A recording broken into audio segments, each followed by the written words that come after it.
Shall we now turn in our Bibles to Genesis chapter 1, verse 1.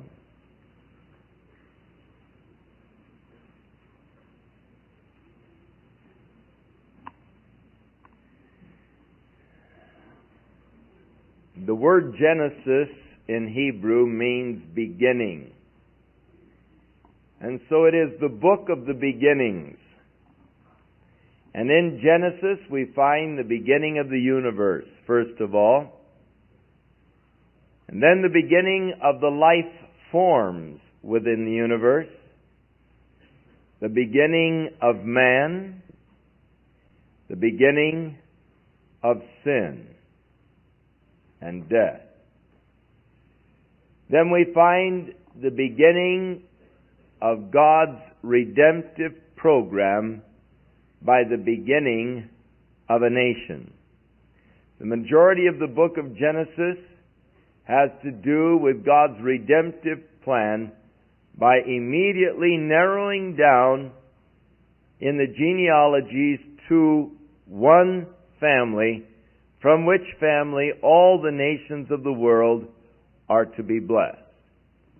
Now, at various places in the book of Genesis, we will be given a listing of the genealogies of the people that were born and the ages that they lived and all. Let me say at the outset that God did not intend to give us a complete genealogical record of all of the families of the earth. Though Adam and Eve had many sons and daughters, their first two sons were listed because they were significant. Other sons and daughters were not listed. But then there came a son when they were 130 years old, whose name was Seth. And he was listed because it was from Seth that we are going to follow a line. Now, Seth had many sons and daughters that are not listed. Only one is listed because that is where the line is going to fall. And so each of them, though they had many sons and daughters, they are not a part of the record because they have nothing to do with the redemptive story of God. We are coming down from Adam on a certain genealogical line to Abraham. And that's the purpose, really, of these genealogical studies, to show you the line from Adam on down to Abraham. But many of the sons and daughters, no record, no names, nothing, because they are not important to the story of redemption. Just those families that have to do with the redemption of man are really followed. Some of them are followed just a few generations, such as Cain's, but then it's dropped because they really do not follow down into the redemptive plan of God. So, inasmuch as the word Genesis means beginning, it is only appropriate that the book begins with the words, "In the beginning, God." When was that? How long ago was that? Our minds cannot even fathom or grasp. I can understand that infinity does exist. I surely can't understand infinity. I cannot understand timelessness, eternity. I cannot comprehend space. I can understand that it just goes out there and there is no end. I can understand that time can go back and there is no beginning. I can understand that time will go out and there is no ending. But to really comprehend it is beyond my capacity, my limited faculties. In the beginning, God. You can't go back any further than that. Now, there are certain people that would like to just eliminate the last word. They really don't want to retain God in their conscience or in their minds, because their actions are opposed to what God has declared. And thus the fool has said in his heart, there is no God. And the Bible in Romans chapter 1 speaks of them as professing themselves to be wise. They have become fools, changing the glory of an incorruptible God, fashioning their gods like after corruptible beasts and creeping things. And because they did not want to retain God in their minds, God gave them over to minds that were reprobate, void of God. But if I eliminate God, I've got a big problem. In the beginning, what? In the beginning, a mass of gases floating in space. Well, that's not the beginning. Where did the mass of gases come from? Where did the space come from? Now it seems that ultimately every child will ask you, where did God come from? And for that we have no adequate answer. He always existed. He is self-existent. He has existed from the beginning.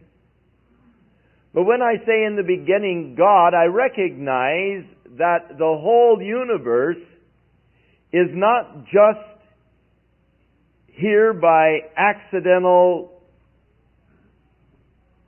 compression of gases and explosions and cooling off and the forming of planetary systems and a particular planet with special atmospheric conditions and hydrology kind of conditions that have made it possible to support a form of life upon it. It just so happened that the earth was 93 million miles away from the sun. It just so happened that the atmosphere became a combination of nitrogen and oxygen in a just so happened balance of about 79 to 20, with a 1% of variant gases. It just so happened that around the earth there was a blanket of ozone. It just so happened that there was a magnetic force also that is circulating around the earth, also protecting it from the cosmic rays. And it just so happened that there is about a 2/3 water to 1/3 landmass ratio. And it just so happened that in that water there was a somehow a fortuitous combination of molecules of protein that happened to come together in just the right time, at the right place, in the right proportions, under the right pressure, and under the right heat, and so forth, and spontaneously these generated into a first cell. But what is the chance of that just so happening?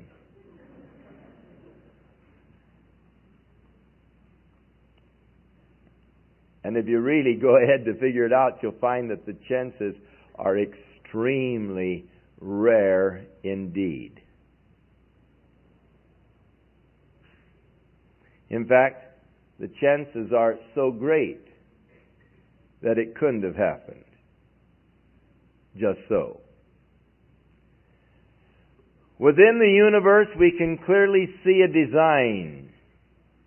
Certainly when we get to the human body, we can see a design as we study the various aspects of the human body, the bloodstream, the nervous system, and all of these apparatuses that God has built in, all the checks and balances and all. They all cry out of design, the fact of design, and you cannot have design without the designer. In the beginning, the designer. In the beginning, God. An all-intelligent, all-wise being.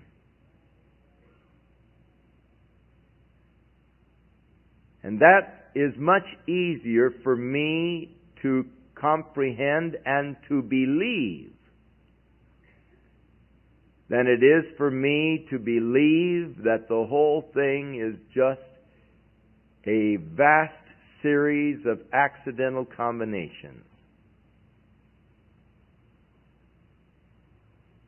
Because the chance of those accidental combinations are too remote. If you really get down to it, and you want to study just the first protein molecule, you'll find that the chance factors for just the protein molecule are so great that if they are correct, and of course they keep making the earth older. When I was in school, I was taught the earth was 2 billion years old. Now the latest discoveries,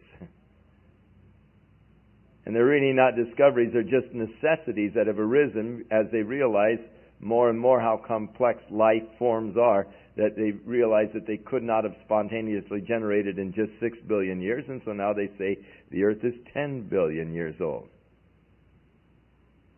And so when I went to school, the earth was 2 billion years old, now it's 10 billion years old, but I really didn't go to school that long ago.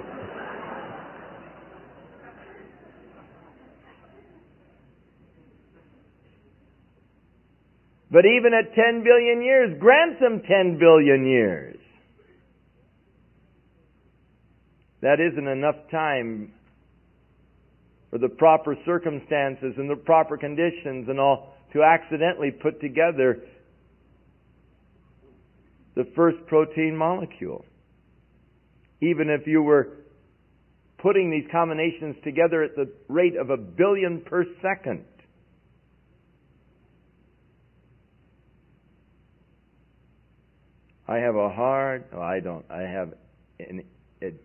It's impossible for me to believe.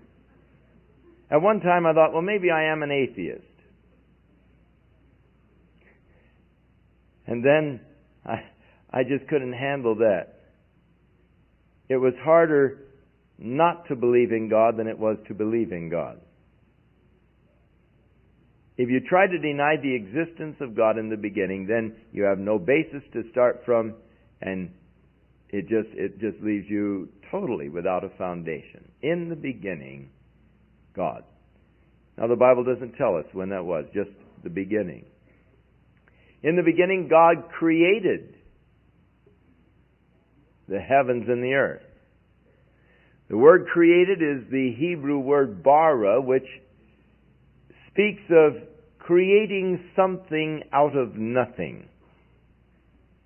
A capacity that only God has. Man cannot bara. We cannot out of nothing create something. We create with the idea of asa, the Hebrew word asa, which is the assembling together of existing materials. Now the word asa is used in much of the creative acts here in the book of Genesis. The assembling of an order from pre-existing materials. But the existing materials from which the things were assembled were originally created, and how long ago we don't know. In the beginning, God created the heavens and the earth. But the earth was without form and void, and darkness was upon the face of the deep, and the Spirit of God moved over the face of the waters. Now it is inconsistent with the nature of God to create something without form and void, to create something wasted and desolate.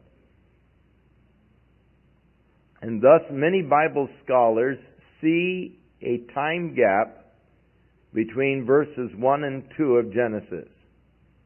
A time gap between in the beginning God created the heavens and the earth, and the next verse which declares, and the earth was without form and void, and darkness was upon the face of the deep. In Isaiah, the 45th chapter, it declares that God did not create the earth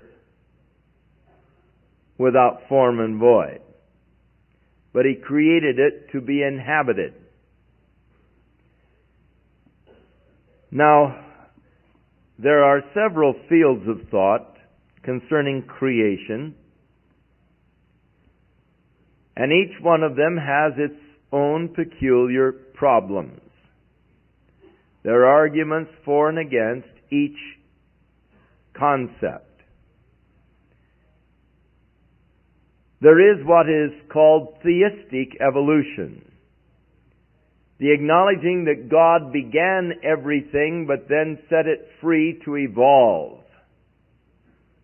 He formed the first protein molecule, but then He let it free to evolve into many forms of life. Acknowledging God in the beginning, but then it is sort of a God who is removed from His creation, because now the creation develops on its own evolutionary processes, with God's hand having been removed. There is the theory that all of this happened just about between 6,000 and 10,000 years ago. And the universe in actuality is not any older than 10,000 years. That all of the guesstimates of man for the long period of time are just that, guesstimates of man. They are without proof. They are only theories. And that in reality, the universe is extremely young universe rather than an old universe, as would be supposed. That the only reason why the scientists have sought to propound an old universe theory is to harmonize with the evolutionary theory, which would demand an old universe, because surely all of the life forms could not have evolved in a 10,000 year period. And that the fossils, rather than having been laid down over aeons of time, were actually laid down in one great cataclysm, the flood.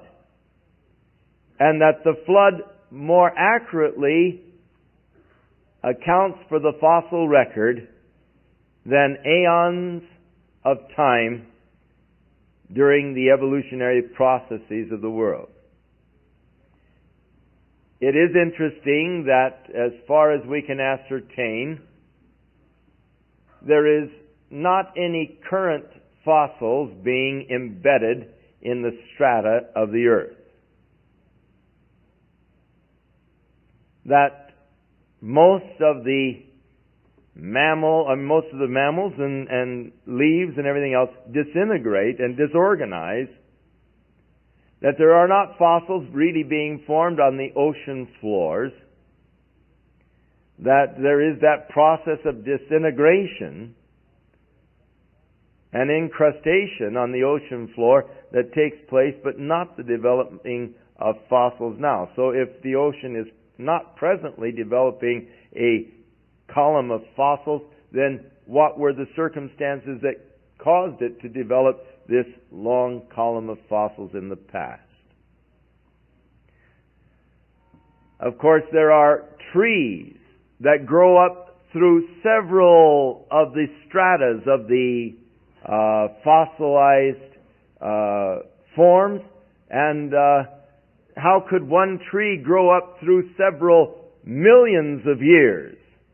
If you look at the fossil orders and the stratas in which they exist, it's difficult to explain how that you can have trees that grow up right through several millions of years of these fossil forms. How is it that you have the footprint of a man within the footprint of a dinosaur if the dinosaurs were extinct long before man ever inhabited the earth? There is an interesting new book called Earth in Upheaval by Velikovsky, which is a great treatise against uniformitarianism, which is the basis of the evolutionary theory. And he points out in this new book, Earth in Upheaval, how that there is definite evidence of a great cataclysm that has taken place upon the earth that suddenly destroyed masses of animal forms and all kinds of bones mixed together from the various kinds of animals that do not have a natural habitat together, which are naturally enemies, that yet their bones broken and crushed, mixed together in caves in England and in other places, showing that they were thrown in there violently by force and were buried in the sand together, and that there was some great cataclysm, a testimony against uniformitarianism. Now, basically, the evolutionary thesis is that all of the processes that are going on today have been going on for millions of years, so that any of the life forms and all can be understood by the processes today. That there has been a uniformity to the whole cycles of life from the time that the planet first cooled sufficiently for the water bodies to be formed and all. And that all things are going on in a uniform way. Well, the book Earth in Upheaval is just a very powerful demonstration against that particular theory. If you destroy that theory, then you've really destroyed the evolutionary theory, and that's why so many scientists, just without really good reason, cry out against Immanuel Velikovsky's works. But more and more his works are being tested and proved to be quite accurate indeed.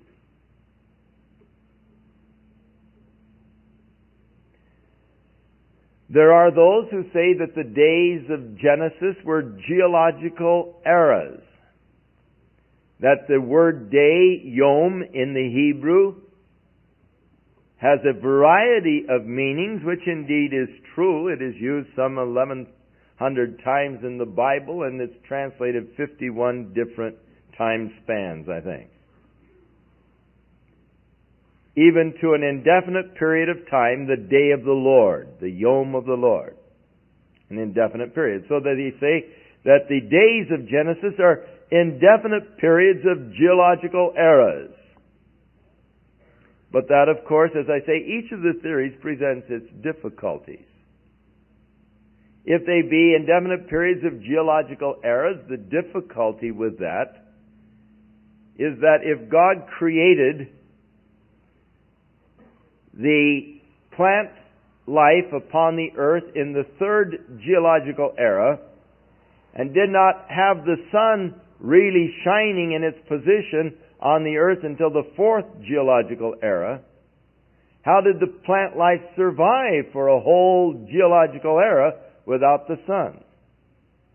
And if God created man in the sixth geological era, and he rested in the seventh geological era, it means that Adam would have been kicked out of the garden at the earliest, the eighth geological era, and thus was much older than the 912 years or whatever is ascribed to Adam's lifespan.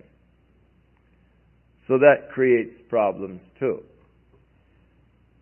Now, the idea that God created everything just about 10,000 years ago is an interesting idea and interesting concept, which, if you look at it, it is difficult to argue against. There are scriptures that say, for in 6 days God created the heaven and the earth and everything that was in them. The fact that death entered with Adam's sin, then how could the fossil record testify of death before Adam's sin? Interesting argument. One of the difficulties with that particular, one of the things that makes it impossible to challenge is that how old was Adam the first day that God created him?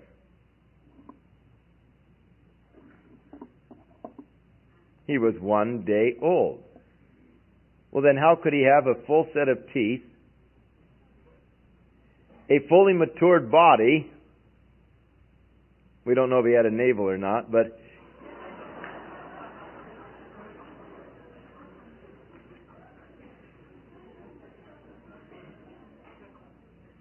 he was created with age-dating factors.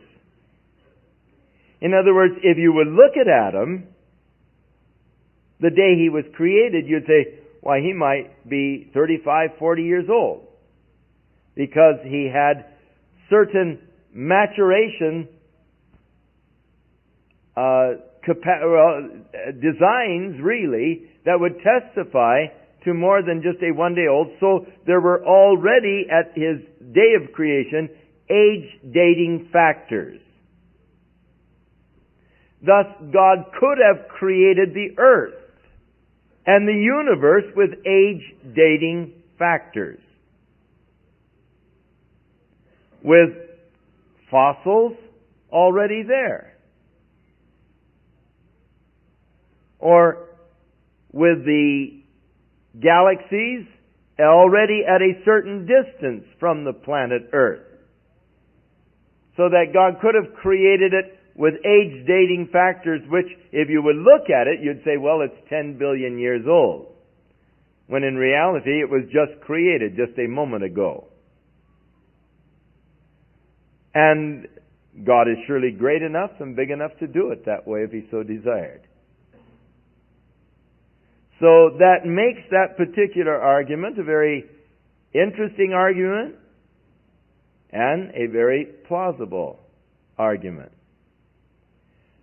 One of the major difficulties that I see with it is that it doesn't really give us much opportunity for the understanding of angels and their creation. When did God then create the angels? Now, when God came to Job and began to challenge Job in the 38th chapter of that book, God said to Job, "Where were you when I laid the foundations of the world?"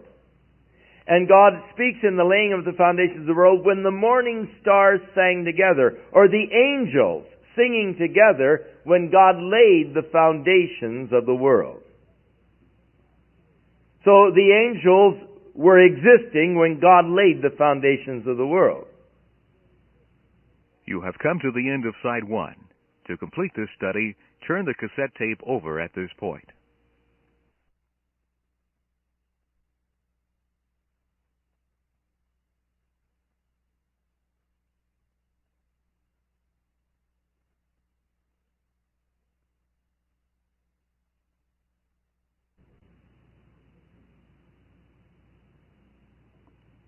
So when were they created? And how is it that if they were created, the foundation of the world created one day, and then a few days later, Satan is in the garden tempting Eve? When did Satan fall? When did he rebel against God? And if he was such a new creature,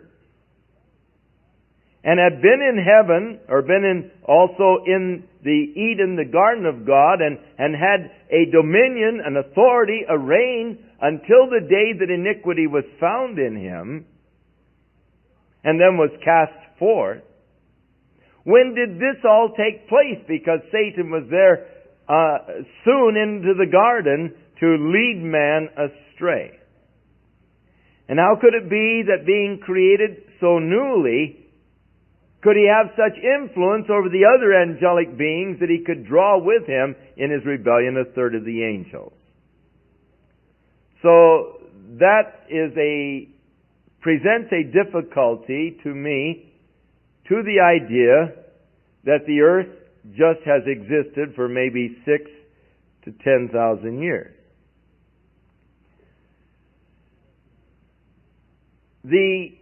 What is known as gap theory seems to me to be a very plausible explanation, and it is, of course, Not without its problems completely, but I think the problems are not insolvable. Looking at it from the gap theory, in the beginning, God created the heavens and the earth. How long ago, we don't know. As God created the heavens and the earth, He also created the angelic beings. He created the earth to be inhabited, and so there were inhabitants upon the earth. There is even the suggestion that Satan perhaps ruled over the sphere of the earth. The anointed cherub that covereth in the garden of God, every precious stone is covering and so forth, that in reality it was here upon the earth that he had his dominion and his rulership. And that there were life forms upon the earth prior to the introduction of man. That there was plant life and various life forms. But the earth became, and this is a possible rendering of the Hebrew in verse 2, rather than and the earth was, and the earth became wasted and desolate.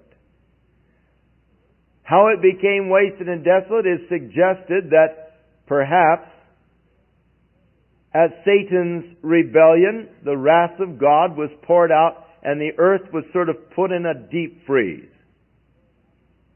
Waters covered the face of the deep. The Spirit of God moved over the waters, that the earth was just covered with water, frozen, and set aside for a period of time. A great ice age. Now there is a lot of evidence to show that the earth has emerged from the last ice age less than 10,000 years ago. And for this I would suggest the book Worlds in Collision by Emanuel Velikovsky. And in this particular book he points out the fact, which is interesting indeed, that there is a canyon being created by Niagara Falls. This canyon is being created at a constant rate of 1 foot a year. Niagara Falls coming over, a tremendous amount of water is eroding away that shelf at the rate of 1 foot a year. There is a hotel on the Canadian side that 100 years ago was built right at the edge of the falls. Now it's 100 feet away from the falls as the water keeps eroding away at a fairly constant 1 foot per year. The canyon that has been formed by Niagara Falls is 7,000 feet long. And it would stand to reason in the earlier time of the glacial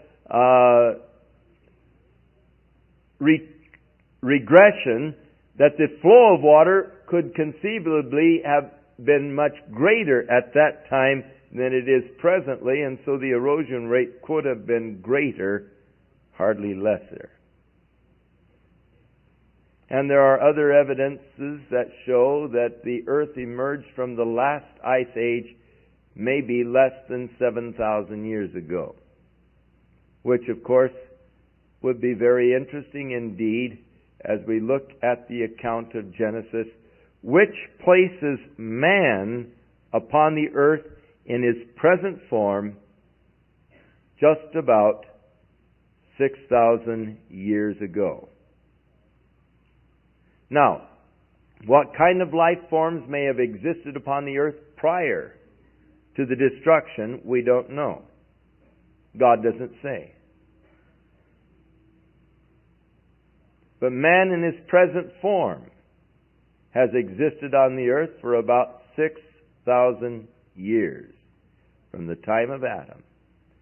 And so the adherents of the gap theory see Genesis 1:1 as original creation and the rest of Genesis as a process of recreation as God began to recreate the earth in order to place man in his present form upon it. And thus the days of creation in Genesis are actually recreative days, as God is now setting the earth to place man upon that earth.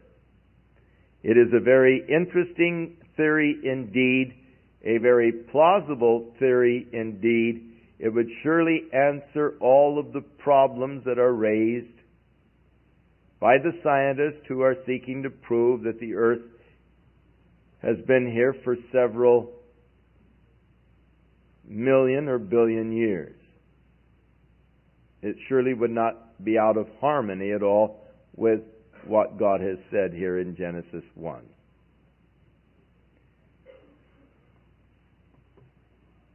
It is interesting that when Noah came out of the ark after the flood, when the inhabitants of the earth had been destroyed by the flood, the command of God to Noah was to replenish the earth.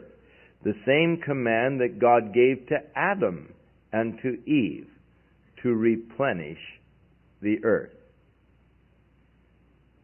Speaking of perhaps a pre-existence of forms of life, but man in his present form has only existed for about 6,000 years, and there is no way that anybody can prove that that is not true.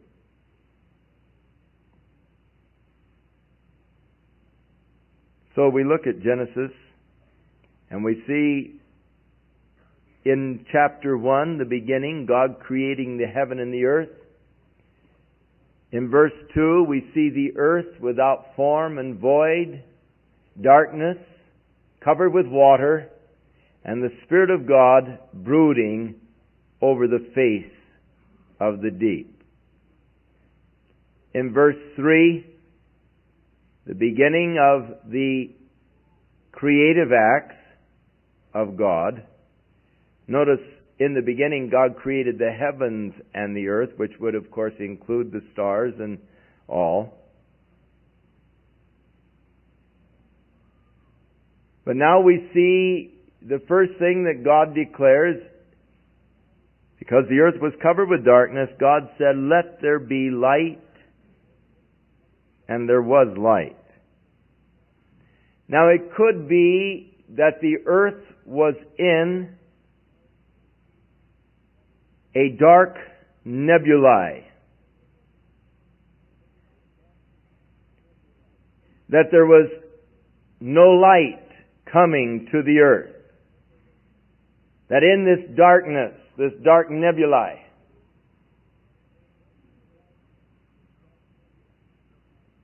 that the earth just froze, the great ice age. It is interesting that when we look at the creative days, those forms of life, such as plant life, that could have survived in the earth during an ice age, are spoken of as not being created, bara, but being assembled, asa, the assembling. But the life forms that could not survive a great ice age are spoken of as being bara, created. There are many forms of life that could have survived an ice age, and all they needed was the proper environment to spring forth again. Out here in the desert a few years ago, they had an unusual storm, and a lake that had been dried for years was suddenly filled with water. And the next thing they knew, there was a form of shrimp in the water. That somehow the processes were there, still in the earth or whatever, when the water came. That was all that was necessary to bring forth this dormant form of life. And so there are many life forms that can survive. There are some that could not. When you get to the life forms that could not survive a great ice age, then you come again to the word bara, as God began to form or create out of nothing the life forms that could not have survived a great ice age. Let there be light. the removing of those dark gases which we do not understand but we do know exist in the universe, that seem to shut out light, the dark clouds of the universe. Covered with a dark cloud, it would have frozen and could have been out here in its orbit, just a frozen mass. But now with the removal, coming out into the light, and God saw the light, that it was good. And God divided the light from the darkness. Now I'm sure that as this story was told, and as Moses later recorded from the records that were existent, they didn't realize the scientific implications of God divided the light. But now with the coming of modern science, we have learned how to divide the light. And light can be divided into many things. In the spectrum, you have a division of light. And we know that there are, on one end of the spectrum, even light that you cannot see. In the ultraviolet shortwave. On the other end of the spectrum, other light that you cannot see in the infrared division. Darkness only testifies to the limitations of visibility. And light is actually divided into darkness, into the infrared or the ultraviolet on both ends of the spectrum. But then within the spectrum, many divisions of light. Light is divided into light, color, and sound. All three are basically the same thing. Vibrations at different frequencies. Slow the frequencies and the vibrations down, and you pick them up audibly. Increase them, and you see colors. And so the division of light. Very interesting statement. God called the light day, the darkness He called night, and it was evening and morning the first day. So on the first day, if you accept the recreation process, the earth was brought out of the darkness of the gases and still shrouded with a fog. You could distinguish between the evening and the morning, or the night and the day.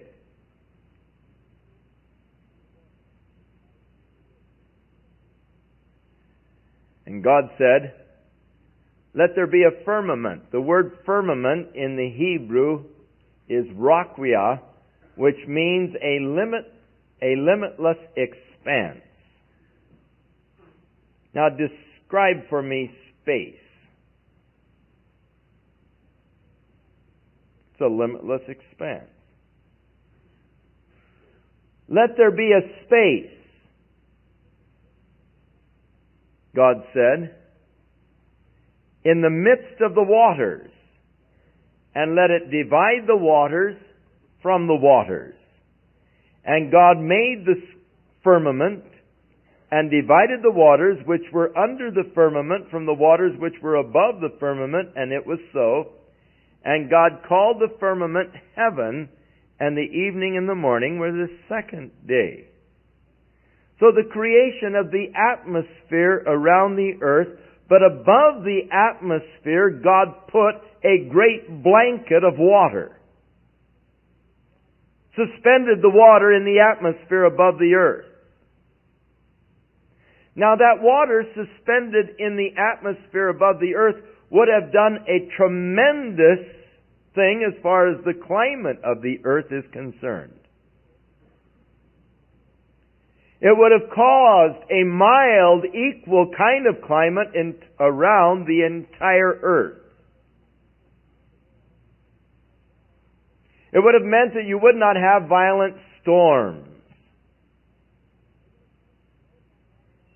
It would have meant that you would have had a balmy climate everywhere, even up in the North Pole regions. It would surely explain the discovery of the mammoths in Siberia encased in ice that were frozen intact at some time in the history, who were living in a tropical jungle because when they cut them open they found tropical vegetation in their digestive tracts. It would surely account for the forest that one time existed at the South Pole because we have found the charcoal deposits under 200 feet of ice. This blanket of water around the earth would probably also have protected the earth from many more of the cosmic radiations that are constantly bombarding the earth. Also, the earth would have been protected by the greater magnetic force that existed at that time that surrounds the earth. The earth is surrounded by a magnetic field. 136 years ago, a Dutch scientist first measured this magnetic field. Each year since, we have been measuring the magnetic field around the earth, and we find that the magnetic field is diminishing at a constant rate. In fact, this is the longest age dating factor that we have as far as the earth is concerned. We don't have anything that we've been able to observe over 135 years. But this magnetic field, this magnet around the earth, is something that they've been measuring for 135 years, and we find that it is decreasing at a constant rate. Now, this magnetic field around the earth is very important to life on the earth. It seems that it moves in a sort of an 8, coming through the heart or the center of the earth, the equator, and going around the poles. This magnetic field that is just dashes down through the equator, comes up and surrounds around the pole, back and around, and it seems to have a interesting kind of an effect of shielding off or bouncing off. Much of the cosmic radiation is bounced off of this magnetic field that surrounds the earth. It's sort of a blanket of protection from cosmic radiation. We know also that there is the ozone blanket. God, talking to Job about the creating of the earth, said He made a blanket around it.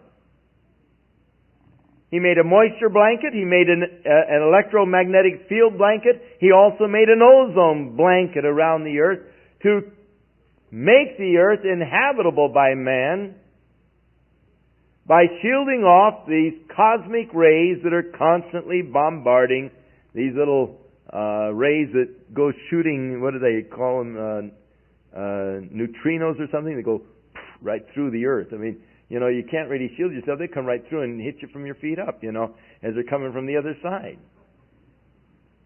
And they go right through your body, but when they go through your body, they have an effect of causing a cellular breakdown so that your cells begin a mutation form, and aging process somehow gets involved with the cosmic rays breaking down the cells and their ability to reproduce themselves sufficiently, and thus the aging process, they really believe, is being caused by the fact that we are being bombarded by these cosmic rays. Now, with the water blanket around the earth giving greater protection, and with this electromagnetic field being at a greater intensity, bouncing off, it would stand to reason that at the time of Adam there was much less cosmic radiation coming through to the earth, so that man could conceivably live much longer periods of time. In fact, as we study the human body and the ability of the cell to reproduce itself, aging is some kind of a weirdness in nature. The breakdown of the cell is a abnormality that has somehow crept in. The body is so designed, if it weren't for this beginning of the mutants within the cells and all, that you could just go on living forever. Your body would keep renewing itself. The cells would just keep reproducing themselves, and you could just go on and on and on living in this body. But somewhere along the line, there came a stray little neutrino or whatever, or an introduction into the body of that which caused and began to cause the aging processes.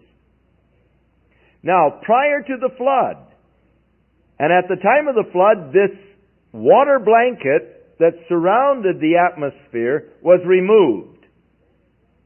And at the removal of this water blanket, there was probably the removal of the protection, and thus after the flood, the lifespan dropped dramatically from an average of around 900 years down to an average of maybe 100 years. Just almost overnight. Within one generation, the tremendous longevity was reduced because suddenly the protective blanket was taken away. But God here in the second day of creation created this protective blanket, this water, suspended it in the atmosphere above the earth. And He separated the water in the atmosphere from the water, and the firmament He called heaven. And the gathering together of the water He called seas. Now, it is interesting that He called it seas plural, because at the time of the writing of Genesis, all they knew was one sea, the Mediterranean Sea, really. Why seas plural? Because God knew that there were many bodies of waters, different oceans and seas, and so the plural. Who wrote Genesis? Well, it is commonly accepted that Moses was the author, but certainly Moses had to get his material from somewhere. It is conceivable that Adam himself wrote the first record.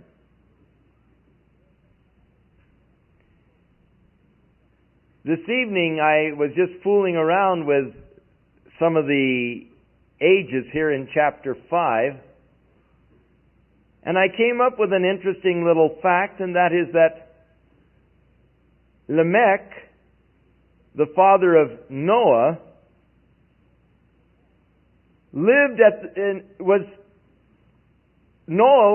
Adam was still alive when Noah's father was born. And they lived contemporary for many years. So it is very possible that Noah's father heard directly from Adam himself about the Garden of Eden and about their being put out of the garden, the angel that was put there to protect and all. And Lamech told his son Noah. Lamech heard it directly from Adam. And Lamech told Noah. And Noah told his sons, Ham, Shem, and Japheth. And Shem was living at the time that Abraham was born. So you really don't have the story passing through too many hands to get it down even as far as Abraham.